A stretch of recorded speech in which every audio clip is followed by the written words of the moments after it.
Hello, everybody, and welcome to Spiritual Talk, episode 14. Hi. I had to see people are coming on already. Comments are Hi, coming. Carol. Come and say hi, guys. Let us know that we're live. And also, don't forget to share so we can get this out there to as many people as possible. And good evening, everyone. Good evening, Leeann. How are you? I'm very well, thank you. How are you? I'm good. Although I'm a little sad. Hi, Sean. Hi, Jackie. And Jane is in. I'm a little sad because this is your last one, isn't it? Yeah. I thought you were going to do this at the end.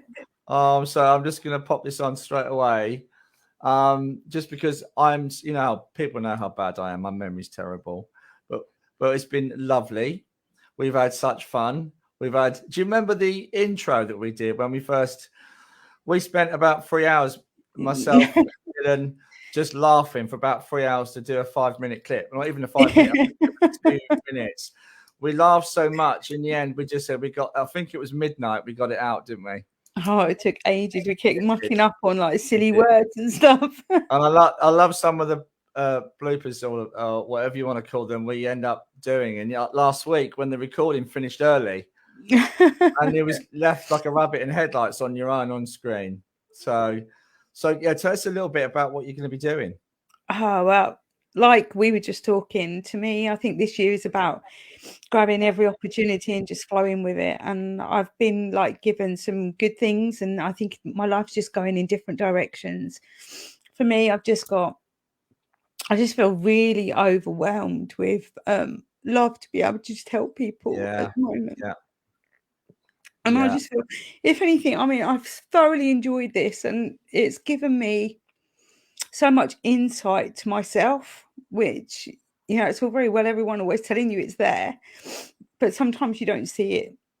And I think for me doing this, like each week, it's fascinated me how we have our little chat at the back and you go, I'm nervous about going on. And I'm like, oh, I'm not. I've just taken to it. Like I always get nervous. I don't know why, whether there's 5 people watching or 50 people watching. Yeah, but it's been absolutely brilliant. So we've got one more recording that we did with a philosophy session with the great Leonard Tat, which we're going to air before we finish. Not tonight, but we will air that, guys. And it's one not to be missed. We're talking about modern mediumship. So and where that kind of fits in today's society. But I'll still be tuning in, everyone, and heartfelt. But like, it's been beautiful to be part of everything. Yeah, it's been absolutely, and we've had such brilliant guests. What's been your favorite guest? I think I've loved all of them because each person you have on brings different. And I'm a really debate person, as you've seen. Yeah. When I'm passionate about something, I don't, as you can see, I don't hold anything back. So it's been really lovely to engage. And do you know what's been really beautiful is the people that I've managed to touch outside of it as well as inside of it. Yeah. And it's just beautiful.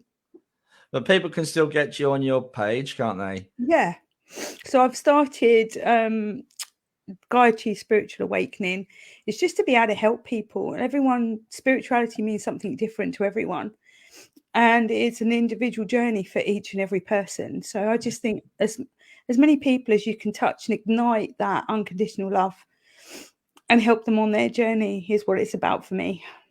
Agreed. Absolutely. Try to inspire and help people. So really, we need to get our guest on. We'll make the announcement of who we're coming on later on. We won't just say anything just yet. Because I want this to be about you, this show, Leeann. Okay, and I want you to really enjoy this last show. And we've got another brilliant guest tonight, and something different. And this gentleman's name is Mr. Bryant, Mr. Craig Bryant, and he's a paranormal investigator. He's also an author, and he does a lot of podcasts. He's also got a book out called, I should know this. Hang on, I've got it on one of the banners. Or have I? The Shadow Man of Accrington. And it's available on Amazon. So without further ado, let's get Craig in. Let's get him in. Let's have a chat. Hi, Craig. Hi. Good evening. Oh, good evening. How you doing? Poor old Leeann, she's crying. So sorry. I know I feel like I'm gate crashing a party here. Sorry. No, not at all. That's me. I'm one of those like oversensitive people. There's nothing wrong with that. Nothing wrong with that. So can I just say though, Craig, one of the things that we like to find out about people is their journey, their passion. So what would you call yourself, first of all? What are you? Are you just passionate about the ghost hunts that you do? Because you don't just do ghost hunts, you do UFO stuff as well. Yeah. And there's so much that you do. Yeah.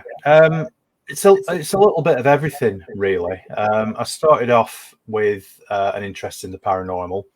And about 3 years ago now, I decided I wanted to write a book.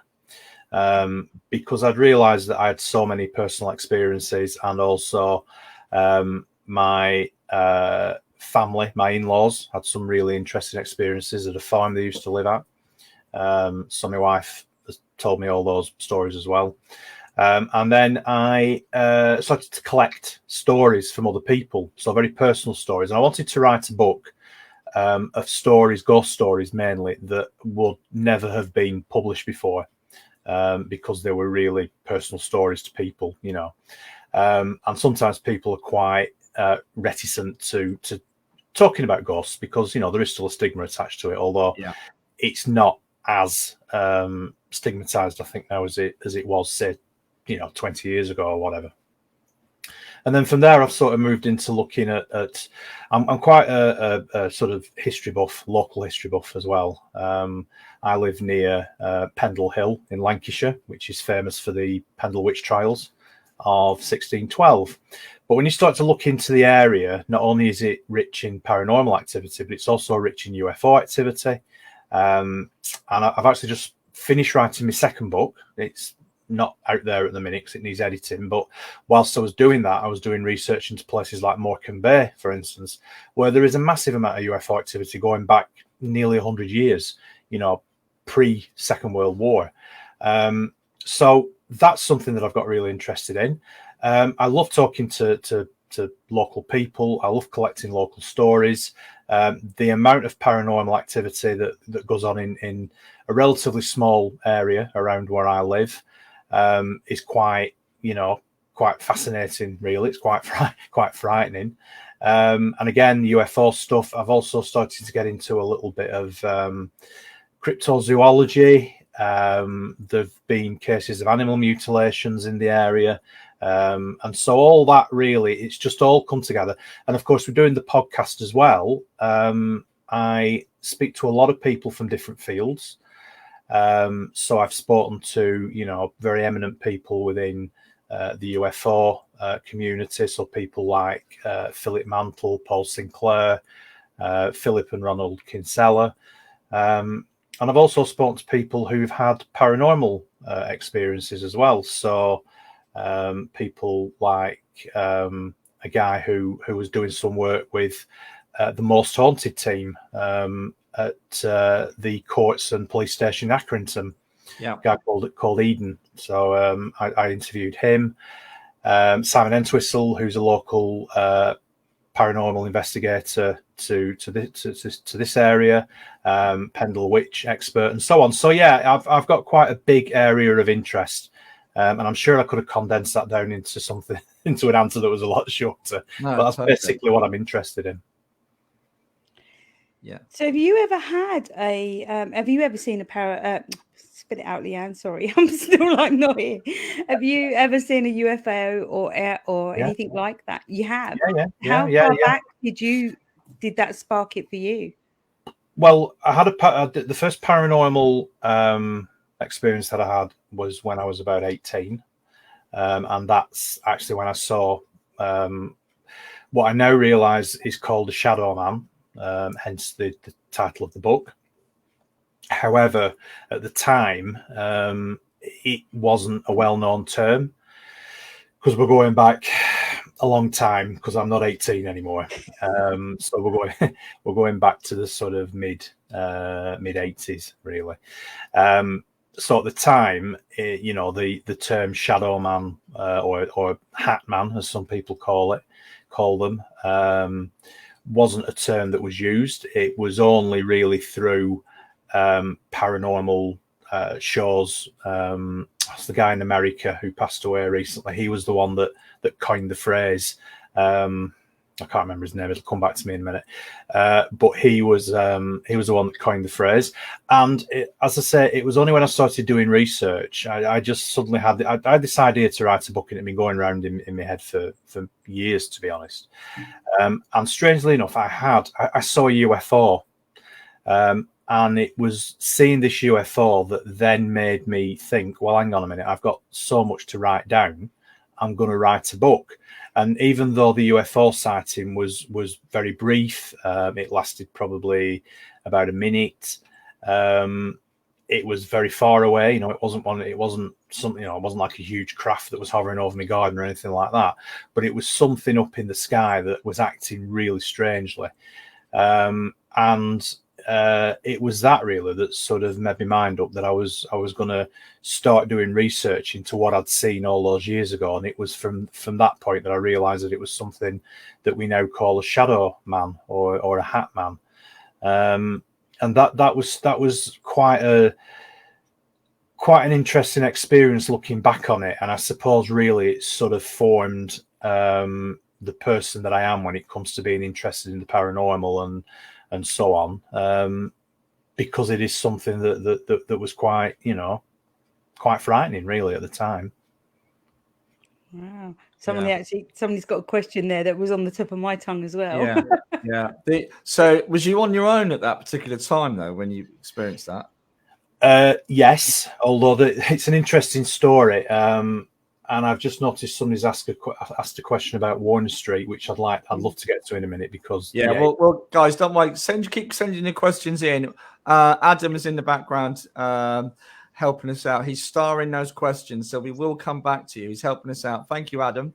But sorry, Craig, carry on. Yeah, no, it's fine. It's because it is actually linked into the area that is where Warner Street is. It was actually on a street called Cannon Street, but Cannon Street runs onto Warner Street, and it was actually a club. It was the old Accrington Conservative Club, actually, which is no more. It burnt down about 10 years ago. It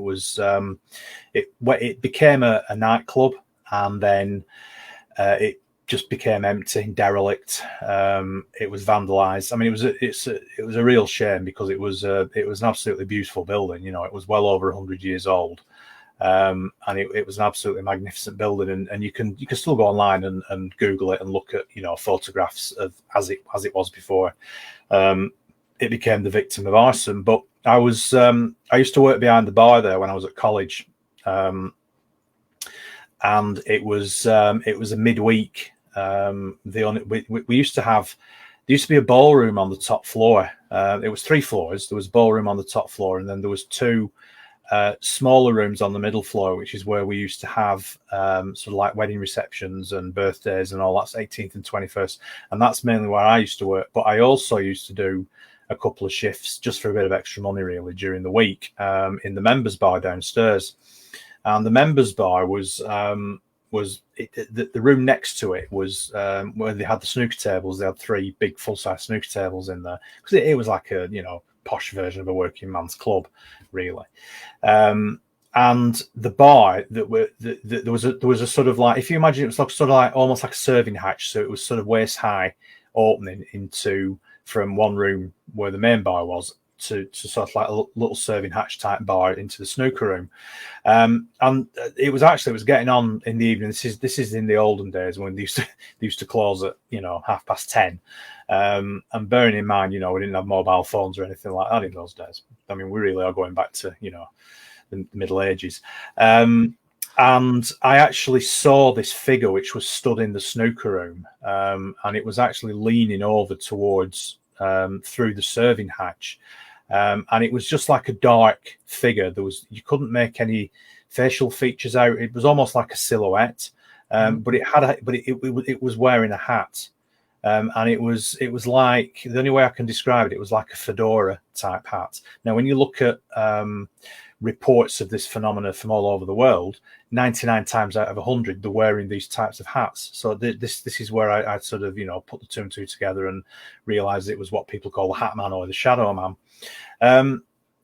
And it only stayed there for about maybe 15 seconds, something like that, which is quite a long time when you're looking at something that you don't expect to be there and you can't work out what it is. There was nobody else in the bar, there was nobody else in the room, because we were just about to close up. And the only other person that was in the building was the steward of the club. And he was actually upstairs on the 3rd floor. So we had these internal phone systems. This is why I say we had no mobile phones. So, of course, I couldn't take a photograph of it or anything like that. But I after it had disappeared, because it appeared and then disappeared, you know, quite quickly. And I grabbed hold of the phone and rang up to the top bar. And I said, you know, this guy was called Bernard. And I said, can you come downstairs? I said, I've just seen something a bit odd. So he came downstairs and he walked through the doors. And as he came up to the bar, he looked at me and he says, "You look like you've seen a ghost." And I said, "Well, funnily enough, you should mention it. Bearing in mind, I'm 18 years of age. You know, I'm a bit, you know, typical teenage lad. I'm a bit, you know, cocky and a bit sure of myself. But this really shook me up." And I said, "Well, actually, strangely enough, I have." And he just looked at me and he said, "Oh, you've seen it as well, have you?" And I said, "Well, what do you mean?" He said, "Oh, I've seen it." He said, "It's like a dark shadow in the snooker room. That's sort of like, you know, like a dark outline." And I said, "Yeah, something like that." And he said, "Yeah, loads of people have seen it over the years." He said, "We've had people who've worked, you know, behind the bar, who've seen it and just put the coat on and left and never come back again. And some of the regulars knew about it. And so, yeah, it was quite a well-known story, but I didn't know anything about it. Because it's not the sort of thing that you know, people talk about really. Yeah. Just off the cuff, you know. So that sort of left me with a bit of a lasting impression. And there was also another occasion when I was working there, when I was actually up on the 3rd floor, and there was some poltergeist activity. And there was always something quite strange about the 3rd floor. It was a ballroom, actually. And like I said, it's a shame that the building ended up in the, well, it's not there anymore now. It's just a big pile of rubble, really. I think they're looking at building flats on it. But there was actually a proper ballroom floor, and it was apparently it was sprung, and the only other one is at the Blackpool Tower Ballroom. So, you know, it was quite an expensive floor, really, and obviously, you know, they must have spent an awful lot of money when they put it in there. But there was something really strange about the whole room. It was, and again, if you go online, you can actually see there are photographs of it still online. There's a couple of quite good black and white photographs, actually. And yeah, I was up there on my own one Saturday morning. I was actually. Sorry, Craig, is that on your website? There are some photographs on there, I think. Yeah, there are photographs in the book. Okay. Of the ballroom and of the front of the building as well before it burnt down. So I was up there on my own on Saturday morning, stocking the bar up, and there was I was in the storeroom, which was around the back of the bar, and I suddenly heard glass breaking coming from the bar. And I went back into the bar, and there was glass all over the floor. And it was one of those really heavy handled pint glasses, you know, like the dimpled, you know, like the old-fashioned style pint glasses, you know, with a handle and sort of dimpled all the way around. And we used to hang them up on big hooks under the underside of the bar. And there was a hook that was empty. So it had obviously... you know, that's the hook that the glass had come off. But because of the size of the hooks, there was absolutely no way it could just have fallen off. You know, you literally had to pick it up and lift it off the hook. And then, of course, you know, the quite substantial glasses. So it must have been thrown down to the ground with quite a force in order to break, because I remember sometimes dropping the glasses on the floor and they literally bounced. Because they were that thick, you know, they were the proper old-fashioned, handled, you know, pint glasses. So that I couldn't explain that. The only explanation I've got is that some unseen hand, shall we say, had picked up this glass. Why? Again, when you start thinking about, how it happened, when it happened, why did it happen then when I was there? Why did it not happen 10 minutes before I went up into the room? Why did it not happen 10 minutes later? There had to be some sort of intelligence involved in order for it to happen then when I was there, to have the effect that it had on me, which made me jump a little bit, to put it mildly. But there was poltergeist activity. There was all sorts of stuff going on there. And it was a really interesting place. So that's really the first sort of experience the first couple of experiences that I had when I was younger. Okay, how old was you when that happened? I was probably about 18, 19, something like that.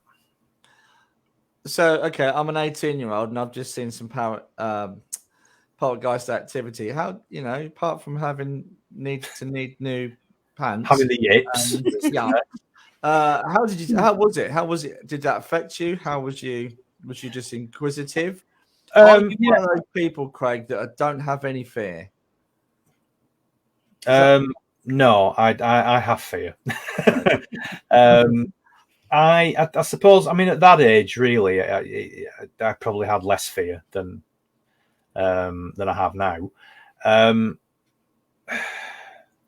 don't know, really. It didn't. You see, again, it's not the sort of thing that I couldn't go to the pub with my mates the night after and say, "Oh, by the way, I've seen a ghost," because they'd have just laughed at me, because that's. Yeah.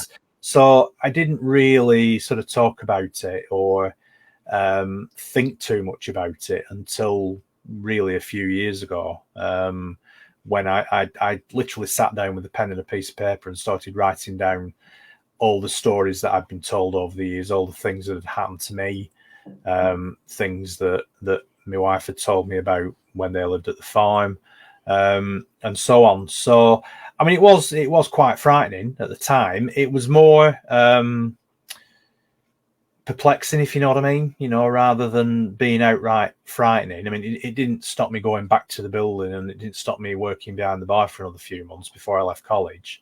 But it wasn't something that I openly discussed with anybody, because you just didn't do that back then. We're talking 30 odd years ago, so it was pre-internet, pre all this, pre all the, paranormal investigation programs that go on YouTube, and dare I say it was pre Most Haunted, which was obviously, the template for what a lot of us do these days. So yeah. We're having lots of great questions coming in. One from another great one from Carol.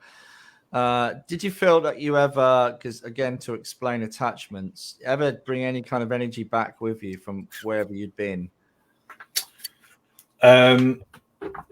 Not personally, no. But I do have an item of furniture in the house at the minute that's causing me a little bit of concern because of what's been going on recently. It's actually a piano, and my wife bought it about 10 years ago.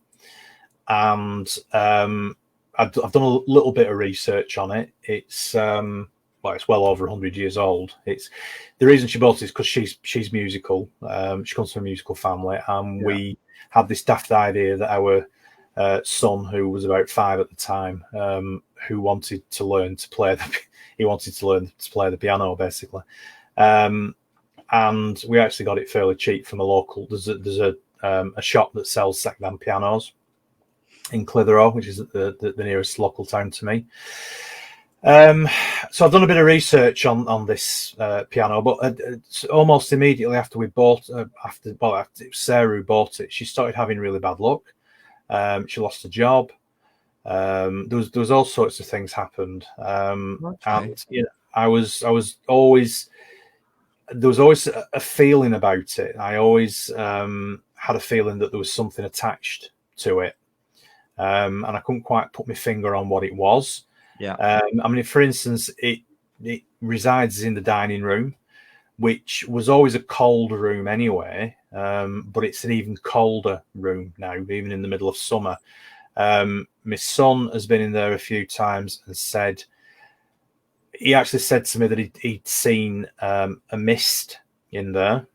Now, both myself and my wife have seen shadows in the well, in fact, there was one happened about 2 or 3 months ago where we were both sat in the lounge, and suddenly we both said, "Did you see that?" And we said it at the same time, and there was a dark shadow moved across the wall. Now, we live on a cul-de-sac. There were no cars outside. It wasn't car headlights. The curtains were drawn. The only thing we do have is like a sort of little wood burning stove in the lounge, but it wasn't giving off enough ambient light to create a shadow like that. But the most amazing thing that happened, and this only happened a few weeks ago, was we have a vestibule, if you know what I mean. So it's like my son used to call it an airlock when he was little, and the front door has got the letterbox is a really violent spring on it, if you know what I mean. It's a really stiff spring. Okay. And somebody had shoved a leaflet through, but it was only sticking out halfway. So it was halfway in and halfway out. And to be honest with you, it'd been there for a couple of days because I was too lazy to pull it through. And I thought, well, I know what it is. It's just like the local rubbish that, you know, that gets shoved through the letterbox. And we hadn't had any post for a couple of days, so the postman hadn't shoved it through. Now, okay. I was actually in the vestibule with, we've got 2 dogs, and I was just getting the leads on. I was getting my boots on to take them out for a walk. And the best way to describe it is the only way that if there's a letter or a leaflet or something that's stuck halfway in the letterbox, the only way that you can get it out is to either pull it from inside or outside, basically, and okay. then the spring will snap. You'll hear it. Now I know that there was nobody outside because I was right next to the door, and I would have been able to see through the glass if there was anybody outside. And secondly, we've also got a video doorbell, and that would have told me if anybody was outside as well. Yeah. And as I was stood there, it was as if something invisible, an invisible hand, grabbed hold of this leaflet, and I saw it getting pulled through the letterbox and then just landing on the floor. And the letterbox made that, you know, sort of snap, because it's like a brass letterbox, so it made that metallic sound as it was pulled through. And it was like just grabbing hold of it and really yanking it through. And there was nobody outside pushing it through. And it was literally about 2 or 3 feet away from where I was stood. But I didn't feel anything, but I just looked at it and I thought, how the hell did that happen? And the only explanation I've got is that something physically grabbed hold of it and pulled it through the letterbox. And like I say, that happened probably about 3-4 weeks ago, maybe. And we haven't heard or seen or felt anything for the last few weeks since that happened. Okay. But I can guarantee that something else will happen. Okay, how do you? Oh, sorry. Go. You go. So, as I lived in a house where we had something like this, and I don't know if it's where I was like sensitive, but the house was on ley lines, and we had a swimming pool in the back garden, and both my girls were in the hot tub one day, and they were screaming hysterically. So I ran out there and went, "What's wrong?" And they said there was a man in a top hat and a suit walked alongside of the swimming pool and into the toilet. Well, I had a garage that was attached on the side, which was my therapy room. So I went straight round there, and there's no way out of this toilet. There was one door in, one door out. So I went round there and there was nothing in there, but they were hysterical that it was in there. Yeah. But we got to the stages where I was having to salt the beds, so none of us were being touched. I'd wake up during the night and my hands would be pinned back on the bed. I had bruise marks all down my arms. Pictures would fly off the wall. And there was, when we left there, I came out and we had the house, like people come out, tried to clear the house, and it wasn't having it. It was an energy that liked negativity, did not like happiness. And I had a gentleman out that was a psychic photographer. And when we left, I gave him the keys, and he goes, "You meet me there." And I was like, "No, when I left there, I cut everything so that nothing came with us." But he went in there, and he said as soon as he walked in that house, he could feel something. Yeah. And when he took the pictures, he could see he sent them to me. I ended up burning them to get rid of them because I didn't want anything coming coming that way, but you could see the image of a person sitting on the end of the beds. Right. And the whole place, I mean, bizarre things were happening. But have any of your family like experienced stuff like that kind of thing happening? I can remember the rug being pulled out from underneath my feet and I fell on the bed and broke my ribs. It was like, you know, when something's trying to get your attention, and the more, obviously, the more lighter you are, the more, you know, it tries. Yeah. But I'm wondering whether you're like your wife, your children. Not here, no. I mean, it's only ever been these sort of misty shapes or these shadows until this happened with the letter. But my wife Sarah, her family owned a farm and a place called Rising Bridge, which is near a town called Haslingden. So it's actually it's sort of it's right on the edge of the M66 motorway, which is the main motorway to Manchester from up here. Yeah. And it was 16th century farmhouse, so it was built late 1590s. And it was one of the oldest surviving farmhouse buildings in Lancashire, apparently. And her mum and stepdad actually had a cattery and dog kennels there. So it was still very much a working farm, but they had a poltergeist. And they had things such as a floating whiskey glass that floated across the room in front of Sarah's grandparents. And, you know, this is a story that I've been told many, many times about, you know, what used to go on there. They used to hear heavy footfalls, especially up on the first floor landing. But the peculiar thing about that was that they said it used to sound like hobnail boots on stone. Wow. That sort of you know, metal on stone sound. And the floorboards, they had to remove the floorboards on the landing because they had dry rot. And when they removed the floorboards, there was the old stone lintels underneath. But they used to hear these footsteps going up and down, especially at night. And it always used, whatever the entity was, it used to stop outside Sarah's sister's room, her younger sister, and used to hammer on the door. And her sister used to shout at it to go away. Could be clogs, yeah, absolutely. That sort of sound, yeah. And she used to shout obscenities to it, apparently, to make it go away, and it used to, but then it'd come back again the next night. So yeah. And when they were, another story, when they were selling the farm, when they decided to pack up and move to Spain, actually, every time either the estate agent came round or somebody came round to view the farm, all the electrics would blow every single time, and they never had any electrical problems any other time. And they used to have one of those really old-fashioned fuse boxes with the really big fuses. And Sarah's stepdad had to basically find a source where he could buy boxes and boxes of them. And every time somebody came round to the house to have a look at it, the farm, to look at it, all the fuses had blown. He'd have to go down into the cellar and replace every single fuse before he could get the lights back on. So again, it was almost as if somebody didn't want them to leave. But did they ever have anyone in to like clear the energies? Yeah. Not that I'm aware of. No, they just became used to it. Yeah, they just lived with it. They just became used to it. Yeah. Yeah.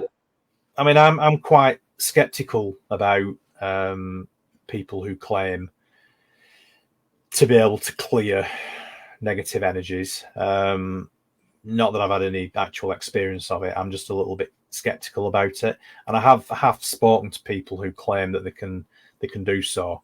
And I suppose really I should keep more of an open mind about it. But I wouldn't want. You see, I had a chat with a lady. Again, it's a story in the book of a house in a place called Clayton Moors, which is near Accrington, and they had a very violent poltergeist.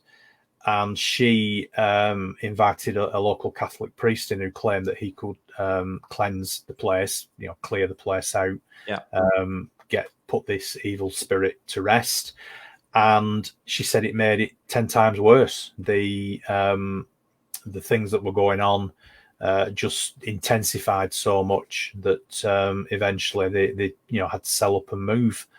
But I think sometimes you can make things worse.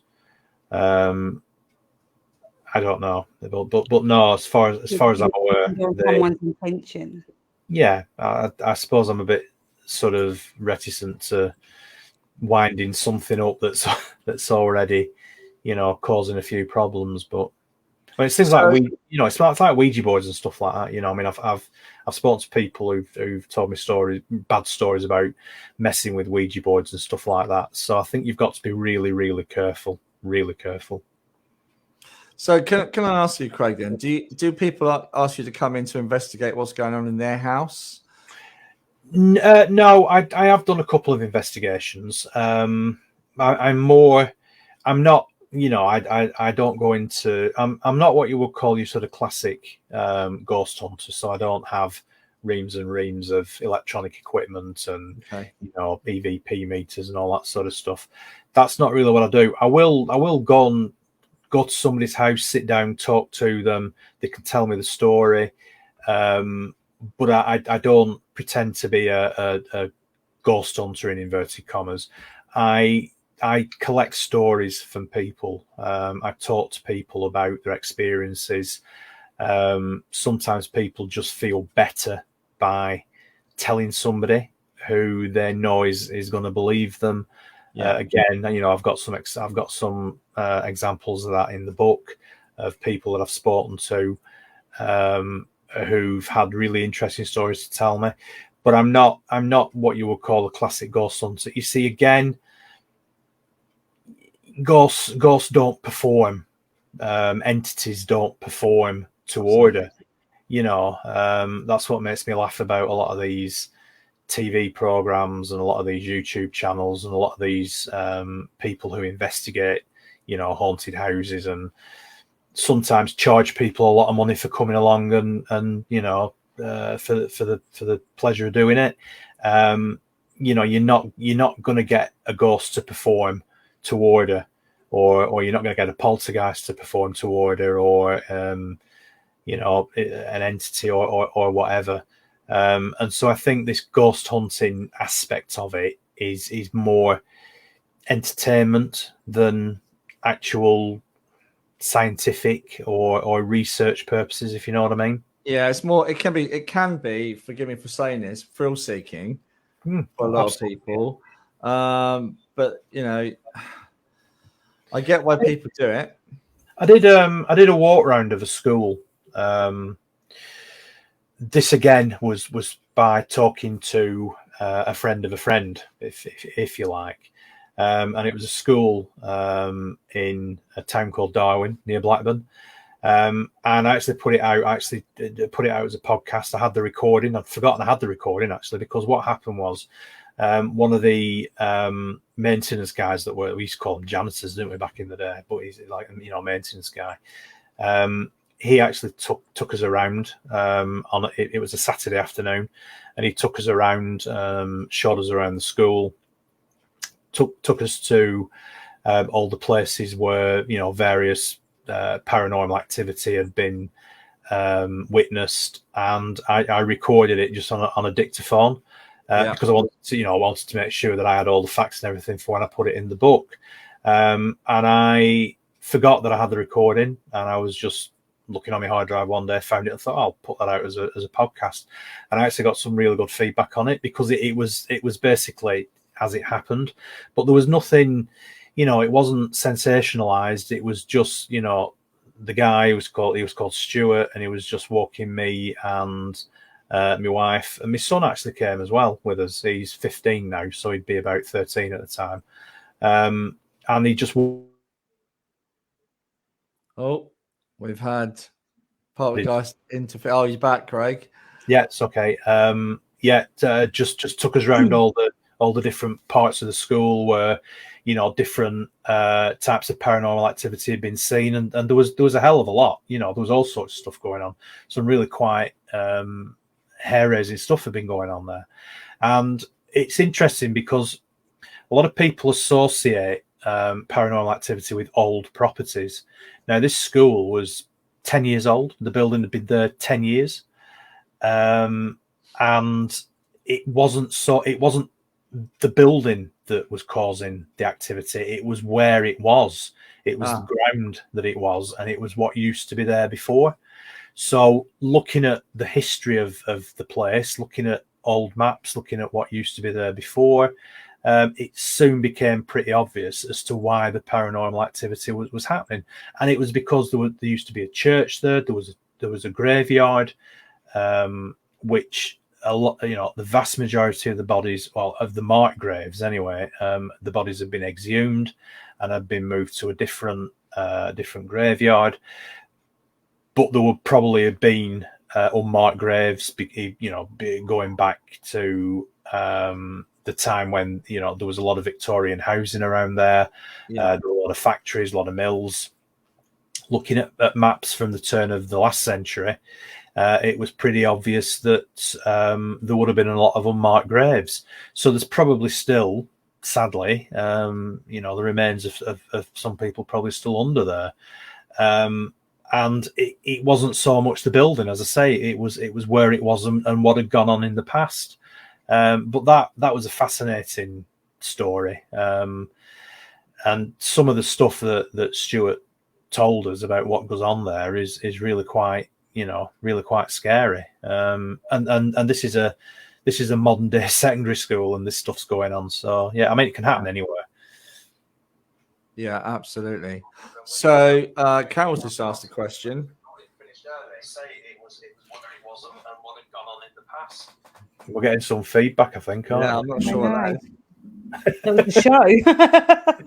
Oh, really? It's going back in. So Carol has asked, are you spiritual or have a religion, Craig? No. I'm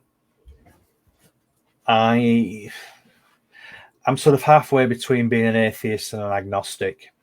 So if it's proved to me that there is something else, there is a God or something similar, then I'll believe it.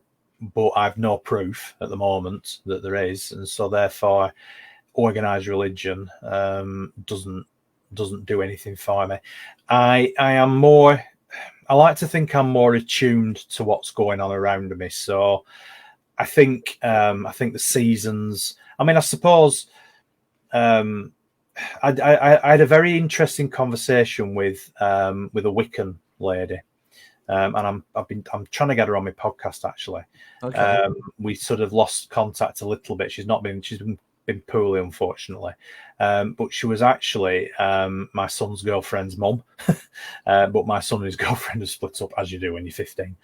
But she was fascinating, and she was very much she identified as a witch, but her religion was Wiccan. She was very much in tune with what goes on around us, the seasons, the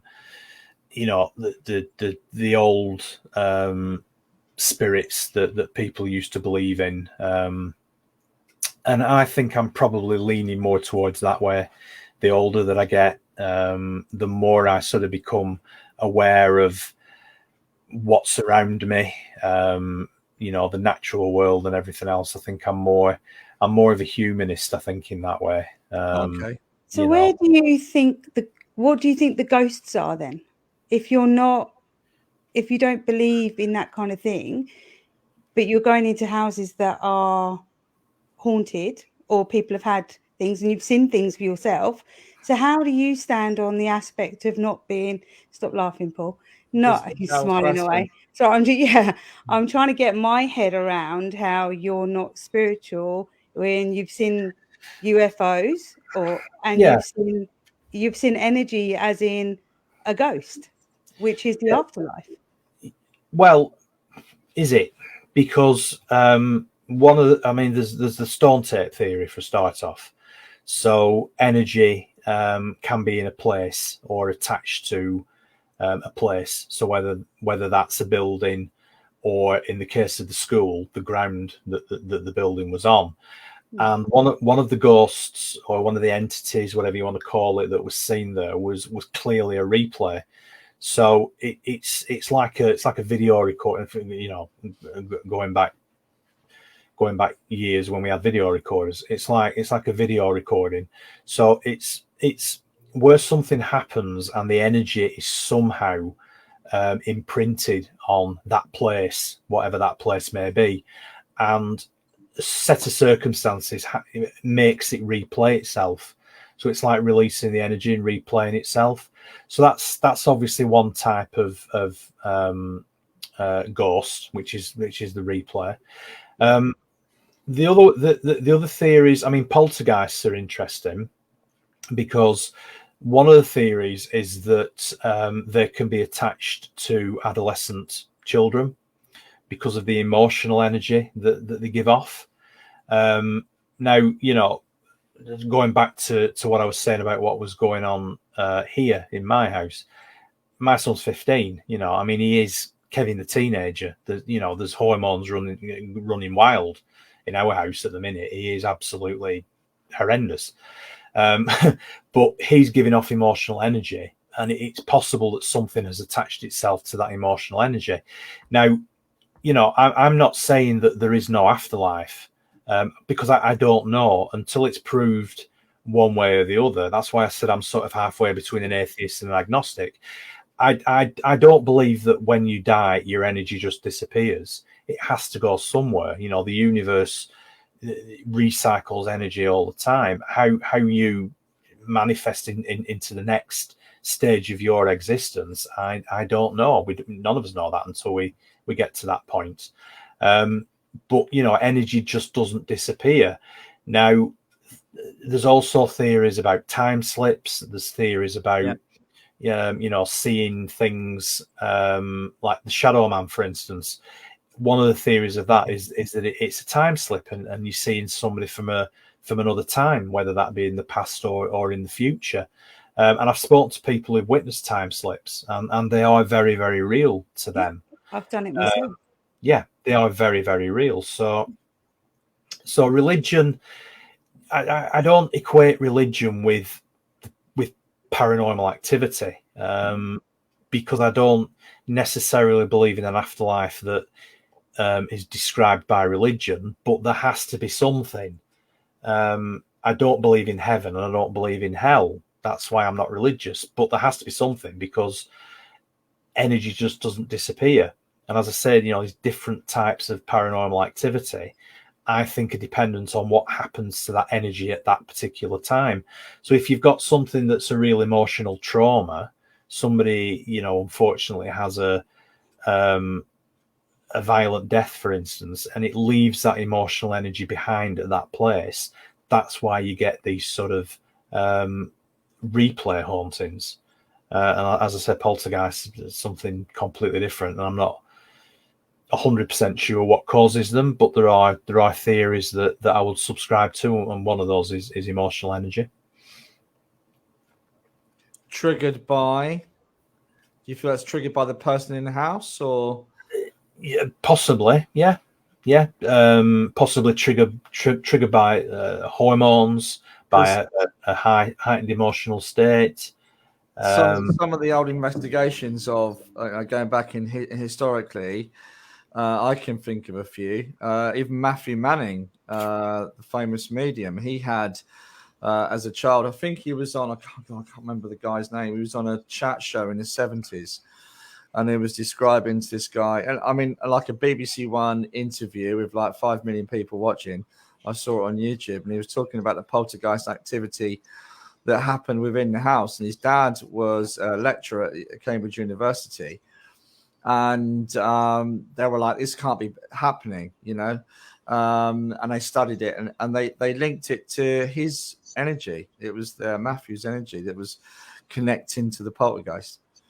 Yeah. So that kind of the hormones, like you said yourself, it's interesting that you've got a teenager with raging hormones at the moment, and you're having your own experiences in your house. Exactly. So there could be a link there. It could be, and it took me a while to put 2 and 2 together, to be honest. But I don't discount any theories. I mean, I'm not saying that you know, God doesn't exist. All I'm saying is that until I'm proved that he or she does, I've got to sit on the fence because I don't believe. But there's a lot of things I don't believe in, and if I'm proved that they exist, I mean, I'll hold my hand up and say, yeah, well, I was wrong. There's irrefutable proof, and I just said it from a spiritual base. I didn't say it from like a godly base. No. Yeah, they're two different things. Me and Paul have had this debate a few times. We have. I don't do the religion thing. Mm. I never have done. To me, spirituality for me is unconditional love. So I was doing it more for the aspect that, to me, when we pass, we are, as on earth now in human form, we are energy. We are when we pass over as well. Our soul is just energy. So I was interested to see how you couldn't link the two together, or how you linked the two together. Yeah, well, I do because as I said, I don't believe that your energy just disappears. Now, whether that energy you could say that's your soul, essence. In essence, I don't know, but I don't believe that when somebody does die, that the life energy that they had doesn't change into something else. It's just what it is and where it goes. Yeah. I don't know. I don't know until I'm proved one way or another. Yeah, absolutely. Alicia has just put a quick question on here. Well, it's not really a question. It's asking about an incident she had during the night of a loud bang. She woke up and she thought it was a postman. Went to the door. It was 5 p.m. in the morning, and it happened several times. Do you think it was my mother, Paul? Well, I can't link into that right now, but I did have a service. I was doing a service at Nick. Why can't I think of his name? My mind's going completely blank. At the service in Liverpool Christian Spiritualist Church, and that very phenomenon happened to one of the people in the audience. That there was a loud knock at the door, and it was that the message came through from her mother. So, yeah, I'm not ruling anything out on that side. So we come at things from a very different point of view, Craig, and it's always subject to it's interesting seeing everyone's point of view. Absolutely. I am open-minded, as I said. I am open-minded. I'm not closed-minded. You must be. Come on, you've seen Aliens. Yeah, absolutely. Okay, so let's talk about open-mindedness. I haven't seen an alien as such. No, I've seen a strange light in the sky. That's about as close as I've got to aliens. So, what would you have identified that with then, if it wasn't? Yeah, what would you? Yeah. Well, I don't know. I mean, it didn't behave in any way that a conventional aircraft would have behaved. And it exhibited certain behaviors that are sort of classic UFO or UAP behavior in the fact that it was moving about very quickly. It was changing direction very sharply, which a conventional aircraft can't do. And then it shot off at speed, straight up, very, very fast, disappeared very quickly. And again, that sort of classic behavior of UFOs or unidentified objects, So unless there's some military hardware out there that can do that we don't know about, the only thing I can put it down to is something that is not man-made. Yeah. There's a lot of things you can look up at the sky at night, though, guys. It's worth just sitting out in the summer looking up at the night sky. I remember sitting outside your back garden, Leeann, and we watched the night sky about 2 o'clock in the morning, and some of the things were like, what was that? The way it behaved, you just it is hard to put your Signal's put a secret space program has a lot of UFOs. Who knows, Signal? Who knows? Very Be possible. nice to know your name as well, Signal. So, but yeah, someone's also asked, have you ever had a reading from a medium, Craig? I have. It was a long time ago. It was over 20 years ago. I did it to impress a lady who wanted to take me along. So I probably had ulterior motives. I went along with an open mind, and I have to say that a couple of things that he said made me question whether or not he was genuine or not in a positive way. So he got a couple of things right. One thing he said was about my dad, who'd very recently passed away at that point. And another thing he said was something about a relationship I was in at the time. And what he said would happen did eventually happen. So, but a lot of the other stuff that he came out with, I was a little bit skeptical about. But I would do it again.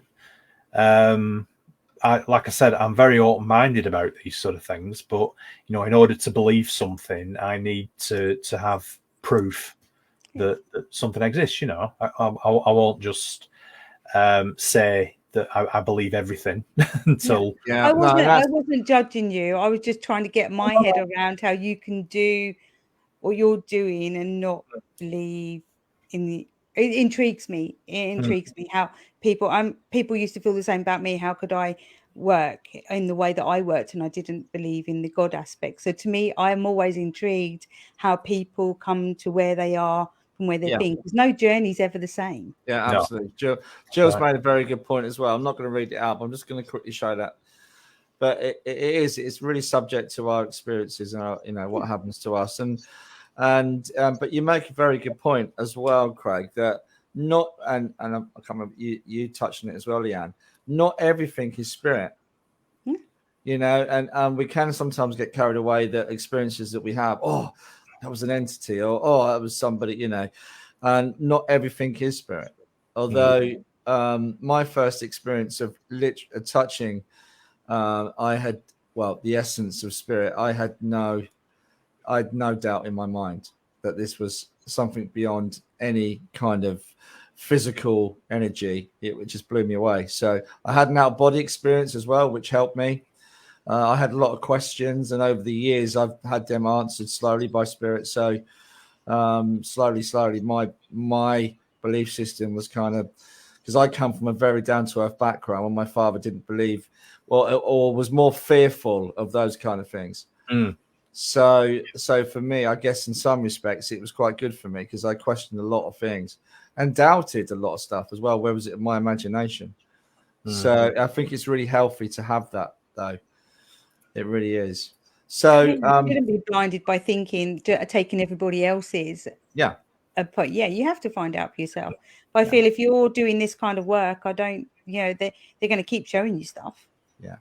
Yeah, that's right. And if that was done the other day with a letterbox right in front of you, it's if. Well, I can't explain that. I really, I can't. So he said the same thing as well. She said the same thing when someone knocked on the door. Knocks, raps. I've seen handles going really fast, movement. What's probably been for you? What's been the best evidence you've ever captured?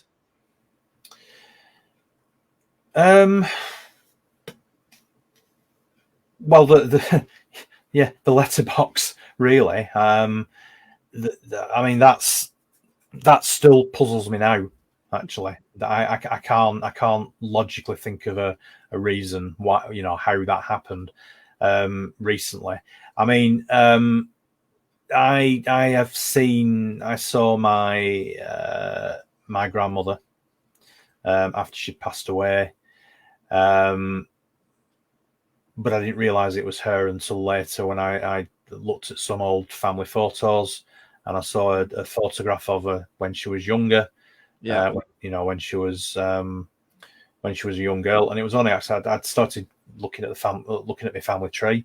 This was after my dad passed away, and I only realised then that this person that I'd seen standing in my bedroom was actually my grandma, but when she was younger. So that again, at the time when it happened, it was a freaky thing, because I couldn't work out whether I'd dreamt it or whether, whether it was just something that I couldn't explain. But again, I was a bit younger than I am now.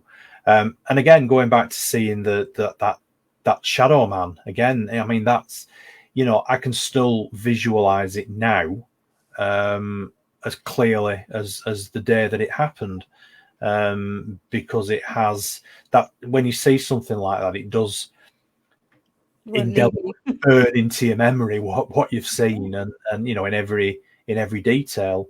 So yeah, but I mean, I've talked to people about their experiences, and the stories that they tell me about their experiences are quite amazing. There has to be something in it. That it's not. I do believe that spirits, ghosts, entities, whatever you want to call them, exist.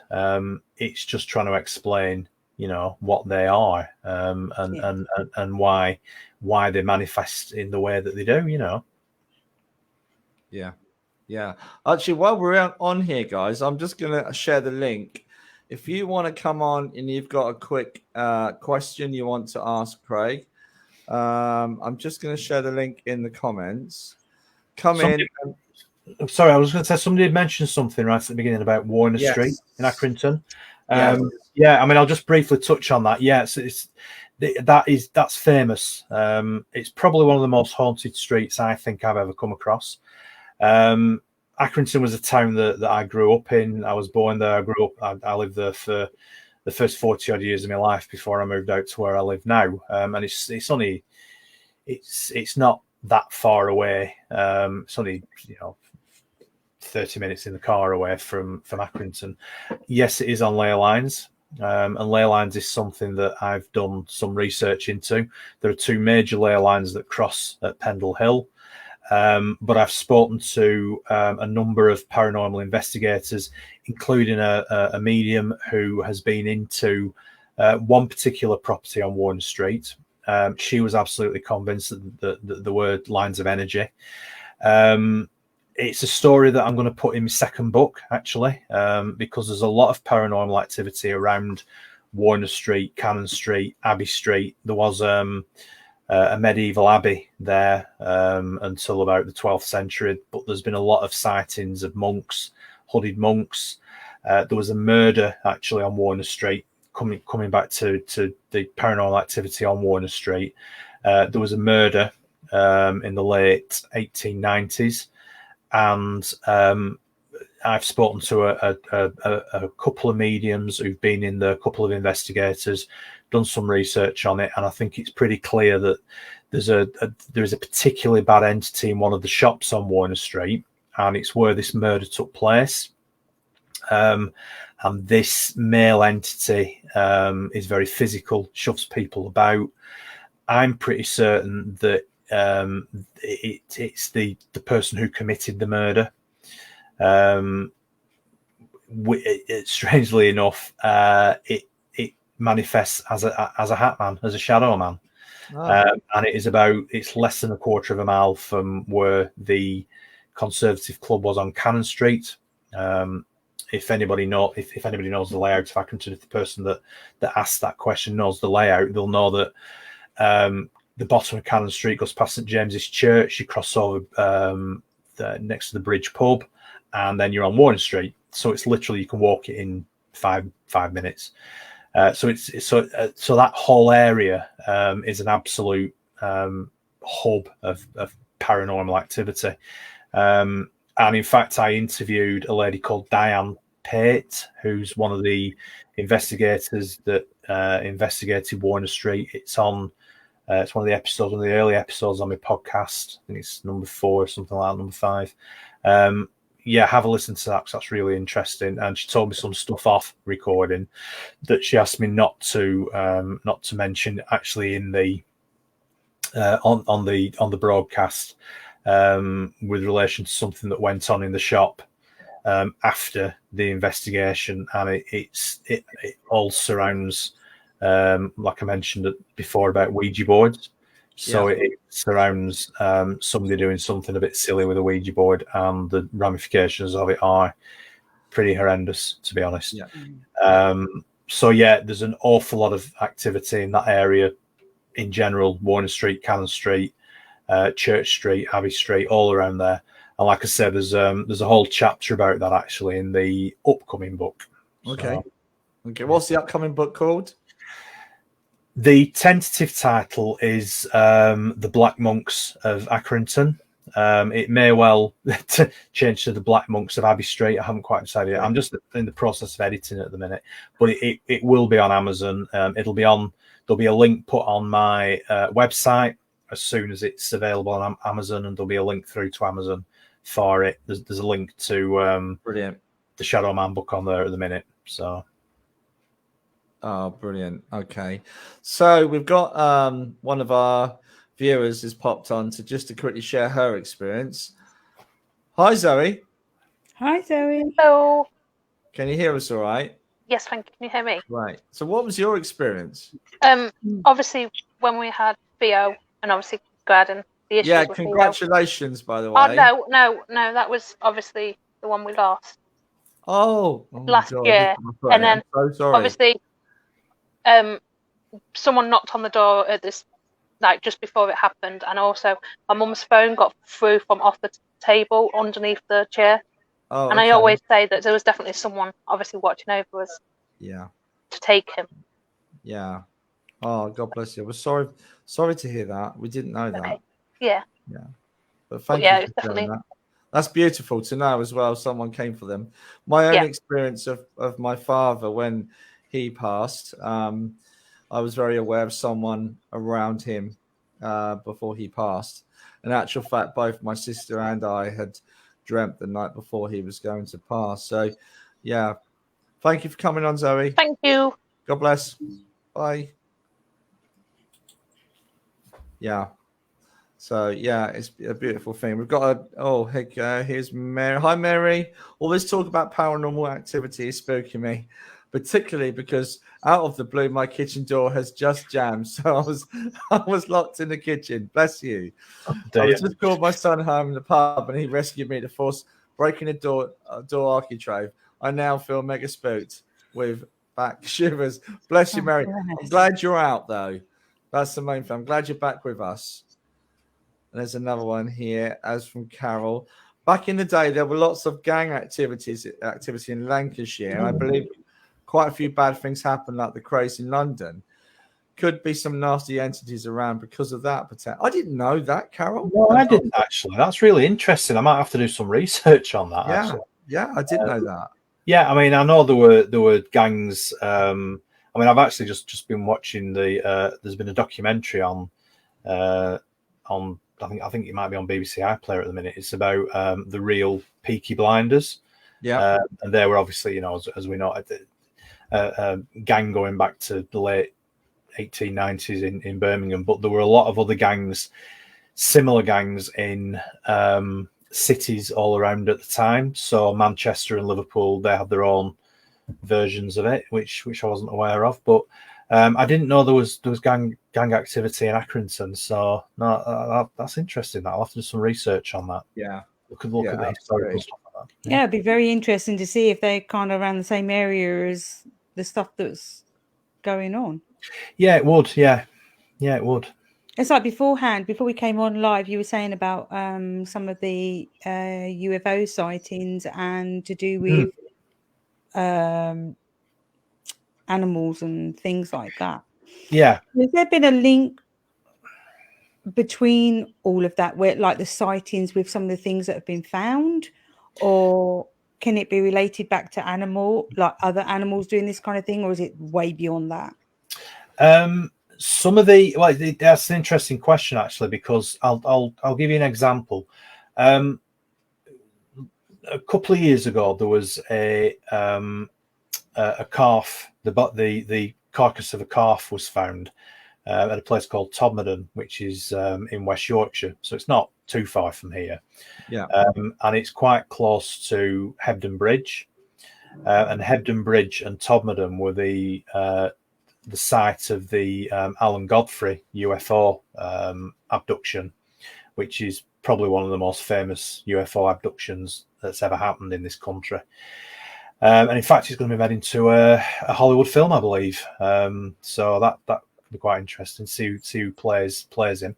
But he was a police officer, and it was back in 1980, and he claims that he was abducted by aliens.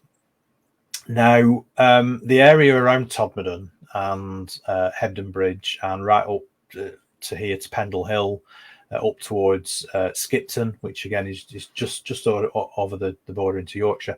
There's an awful lot of UFO activity, lots and lots of sightings going back years and years, going back, way before the Second World War. And in fact, going back to even around the turn of the last century, there was reports of strange lights in the sky, unexplained things flying through the sky, even before aeroplanes were invented in effect. But there was, I think the thing with animal mutilations is it tends to depend on what your area of expertise is. So, for instance, I got sent some photographs of this carcass, and you can see that there are wounds that have been caused, and they are quite sort of classic. I'll try not to get too graphic, but the sort of the classic areas that are wounded. Now, for instance, you've probably heard of a guy called Paul Sinclair. He does a lot of research into animal mutilations up on the northeast coast of Yorkshire, and a lot of what he describes, the damage done to the carcasses that they find up there, again, were almost identical to what had happened to this animal in Todmorden. Now, the guy that I spoke to that went up to actually look at it when the carcass was still there, he was convinced that it was something off-world that had done it, because of the evidence that he put forward, because of the injuries to the animal, because the grass and everything around it was up on moorland, but sort of like the ground around it hadn't been disturbed. It looked as if the animal had just been dropped from the sky, basically. Oh, right. There was no blood. There was nothing like that. And again, these are all absolute classic sort of symptoms of finding these animals.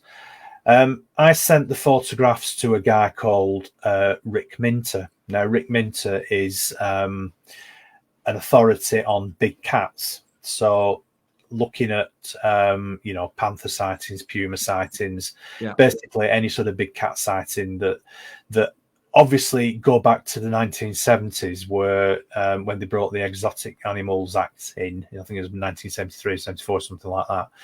A lot of these animals were released from private collections, and they've obviously got out, they've bred, and we do have big cats in this country. I'm convinced of it. There's far too many sightings. And he said that the wounds that were caused to the carcass were classic big cat wounds. So on one hand, you've got somebody whose expertise or interest is UFOs, saying that it was caused by aliens, in effect. And then on the other hand, you've got somebody whose expertise and an area of interest is big cats, and he's saying, no, it's been caused by a large cat that's attacked it and done the damage.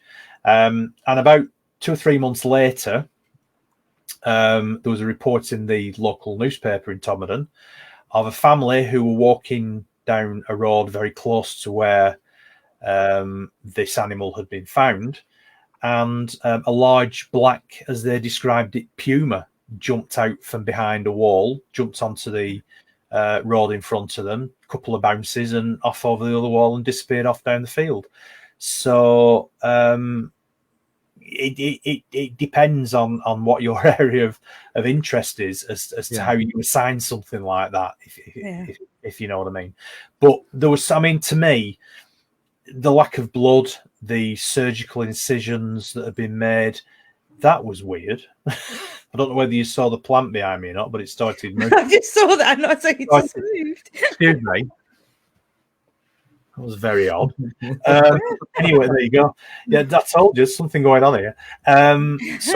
So yeah, I mean, the lack of blood, the surgical incisions that had been made on the animal didn't suggest that it had been attacked by a carnivore that had just attacked it for meat, because the food, because it would just do a lot more damage and it would be a lot more haphazard. So I don't know, but there is a history in the area of sheep, for instance, sheep carcasses being found, again with similar sort of wounds. There's a place called Winter Hill, which is near Bolton. Again, that's not too far from here.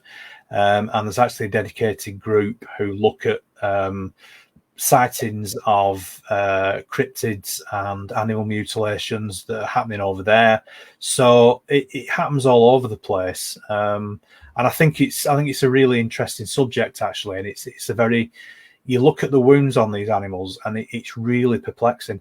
And you know, you read reports from places over in America, for instance, where, you know, they have very similar, well, they have a lot of animal mutilation cases over there, you know, cows and cattle and that sort of thing out on the plains.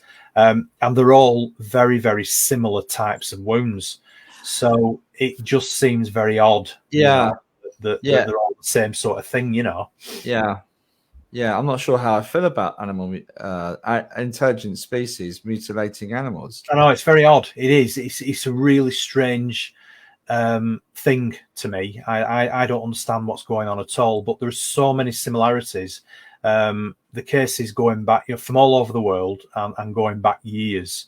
A lot of the wounds are exactly the same. They're the same parts of the animal, and they're all surgical in the way that these wounds have been caused. You know, I've seen some documentaries on things like, because my other half was like, we were watching like a whole series on all different stuff, and that part did come up to it, the fact that we're like one of the planets that have got these type of animals where other planets haven't. So it's not done on, so this documentary was saying it's not done on like a malice. It's I think someone who's just put on there collecting DNA. Yeah. I've got no doubt. And again, you know, people who claim to have been abducted by aliens, a lot of the time they claim to have been, in their words, experimented on. But again, you know, are they collecting DNA? I don't know. No. It's one of those things that we'll probably never ever find out. But it's been going on for years. It's not in the public eye, is it? It's like we said to everyone, you have to go looking for it to find it. Even if we did and got beamed up to the ship, who's going to believe us anyway? Well, exactly. You know, it's crazy. Carol makes a good point on here. A man was found on top of a coal heap with strange marks and sticky substance on him. They couldn't explain how he got there. That was at Hebden Bridge. The policeman was the same abductee. And so, Zygmunt Adamski was his name. And he was investigated. That case was investigated by Alan Godfrey, who about a week later claimed that he was abducted by aliens. But they found he'd gone missing from, I think he lived in Halifax or somewhere like that, or it could have been Halifax. He'd gone missing about 3 days before, and they found him on the top of a coal heap. He was naked from the waist upwards, so he still had his pants on, but there was no coal dust or coal dirt on him at all. So it wasn't as if he didn't even have it on his hands. So it wasn't as if he climbed up. Why would you climb up a coal heap just to lie on the top of it and have a heart attack and die, which is basically what they thought he died of. But he had marks around his temple at sort of regular intervals, like something had been inserted into his skull. And I think the coroner gave an open verdict at the end because they just couldn't work out what had happened to him.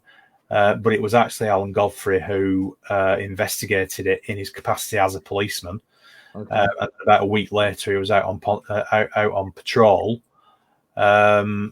and he had this experience with this UFO and missing time, that after he'd been subject to hypnosis, under hypnosis, told this story of being taken inside the ship, and he was experimented on as well, he said. So who knows?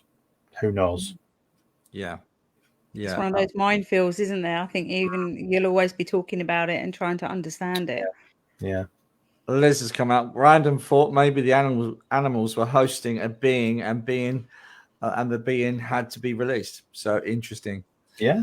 This is the problem. This kind of stuff. Just maybe it's a case of that we know as a species we're not involved. We're very at the beginnings, I guess, of our design, or of our understanding of the great what's out there. Maybe this planet just intrigues them more because the life species on it is different to all the others. Yeah. Well, there's been a number of unexplained aerial sightings near to sadly what's going on at the minute in Ukraine, near Ukrainian airspace, and they don't know what these, because obviously the airspace is being monitored quite closely to make sure that there's no incursions either way. And I believe that there have been some sightings of aircraft type objects that can't be explained. So it's almost as if they're sort of drawn into areas of conflict. To me, it seems strange that a lot of UFO sightings, we started to get a lot more UFO sightings after the end of the Second World War. Yeah. Although there are records going back before that, the vast majority of them was sort of from like the late 40s and early 50s onwards. And of course, it was after the first atomic bomb was dropped. And you have to wonder whether that, piqued the interest of whatever's out there. We've suddenly got to that stage in our development where we're perhaps a little bit more dangerous than we were before, and so maybe we're being observed. Who knows? But I mean that's a whole new discussion about what governments know and disclosure and everything else, of which I am not an expert. I'll be honest with you. There are people out there that are far more clued up on things like disclosure, but I'm pretty convinced that governments know more than they're letting on. Yeah, we just get called soft disclosure, don't we? There's way more. I mean, the things that they release out to us now, they've had for years and years and years, and they don't. We're kind of the last in the food chain to find out, really, aren't we? Yeah. Well, I think there'd be mass panic. I was going to say that's the object. Maybe they're just, I don't know. Would there be mass panic? Who knows? Depends on the level of interaction that we have with these species. And again, there's the religious aspects of it as well. Because it would suddenly throw a lot of our beliefs as a species into complete chaos. Carol, I was trying to work out who FEMOD was, but you mean the MOD. Was that a new FEMOD? So my bad. Have released a lot of information. There you have, and the Pentagon as well, And I think people are becoming more open as well, aren't they? So, I mean, discussions like this, I mean, going back 15, 20 years ago, these were all done behind closed doors. Now they're being done out in the open. People are talking out in the open, having random conversations where beforehand you used to be quiet about them. Now it's quite openly spoken about. And like what you were saying, to talk about ghosts and UFOs and things like that, you can have a conversation anywhere about them, and people will... People more likely to open up and talk about things, or they'll know somebody who's had an experience. Sorry, I'm laughing at Liz's comment, Liz, but I think there'll be a lot of us trying to hitch a lift on a UFO. Yeah, brilliant. I think you're right. Love that. Yeah, I think you're right. No, but it's amazing what I mean. There's obviously, in this country, there's a 30-year rule where anything that's recorded, on a government level can't be released for 30 years. But you can, I've certainly got some interest in freedom of information stuff. something about local UFO cases. There was one actually, strangely enough, 1980 seems to have been a really hot year for UFOs. They had Rendlesham Forest, which somebody mentioned on the comments. There was the Alan Godfrey case, and there was also a really well documented case of a UFO seen over the Royal Ordnance Factory in Darwin, near Blackburn. So again, not too far from here. That's in the second book as well, because I got some freedom of information stuff through about that, and that is really interesting because there's the police reports. There's actually sketches that the police made, because this object was seen by the police officers that were on duty at the time. So yeah, you can get a lot of stuff now through freedom of information. Some of it's redacted, some of the really juicy stuff's redacted, but you can still get quite a lot of stuff if you know where to look for it. Yeah. Craig, it's been an absolutely brilliant interview. Thank you so much for agreeing. Really enjoyed it. Thank you. Yeah, we love doing different modalities, and that's pretty much summed up season 2 on Spiritual Talk, isn't it, Leeann? We've had some amazing guests, and it's been absolutely brilliant. But we are going to bounce back next week straight away with I call it season 3. It's just a thing. I just think season 2 has to be dedicated to Leeann.